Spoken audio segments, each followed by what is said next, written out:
এটা মাঝ সমুদ্রের একটা রিয়েল সিন। এই লোকটা একটা ডংসিং গ্রুপের মাছকে ধরেছিল, কিন্তু মাছটাকে জল থেকে বোটে তোলার আগেই তার ধরা মাছটা একটা বড় মাছের টার্গেট হয়ে যায়। দেখে মনে হচ্ছে চিপে ধরা অবস্থাতেই সেই বড় মাছটা গ্রুপারটাকে কামড়ে ছিঁড়ে নিয়ে চলে গেছে। সুতরাং মাছটার খুব বড় বড় দাঁত ছিল। তাই এই ঘটনাতে লোকটা প্রচন্ড পরিমাণে রেগে যায়। আসলে তার ধরা মাছ তার হাত ছাড়া হয়ে গিয়েছিল।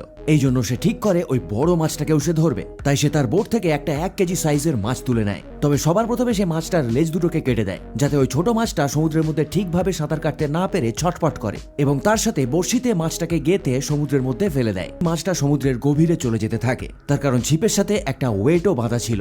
আসলে তার মাছ ধরার সেটআপটা স্পেশালাইজড ছিল, কারণ এর সাহায্যে 100 কেজি পর্যন্ত মাছকে তুলে আনা সম্ভব। তার বড়শিটা যখন মোটামুটি 1000 ফিট নিচে চলে যায়, তখন হঠাৎ করেই খুব শক্তিশালী টান অনুভব হয়, এমনকি তার বোটটাও একটু নড়ে যায়। এবার যেহেতু তার ছিপের সাথে ইলেকট্রিক মোটর লাগানো ছিল,